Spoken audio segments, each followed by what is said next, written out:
নন্দলাল তো একদা একটা করিল ভীষণ পণ, স্বদেশের তরে যা করেই হোক রাখিবেই সে জীবন। সকলে বলিল আহা করো কি নন্দলাল। নন্দ বলিল বসিয়া বসিয়া রহিব কি চিরকাল, আমি না করিলে কে করিবে আর উদ্ধার এই দেশ। তখন সকলে বলিল বাহবা বাহবা বাহবা বেশ। নন্দর ভাই কলেরায় মরে দেখিবে তাহারে কে বা, সকলে বলিল যাও না নন্দ করো না ভাইয়ের সেবা।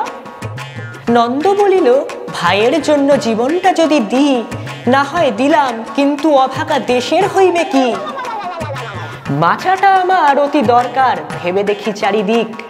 তখন সকলে বলিল হা হা হা তা বটে ঠিক। নন্দ একদা হঠাৎ একটা কাগজ করিল বাহির, গালি দিয়া সবে গদ্যে পদ্যে বিদ্যা করিল জাহির।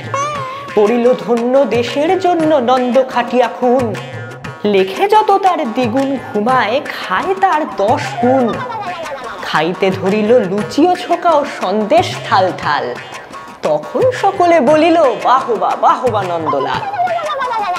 নন্দ একদা কাগজেতে এক সাহেবকে দেয় গালি, সাহেব আসিয়া গলাটি তাহার টিপিয়া ধরিল খালি।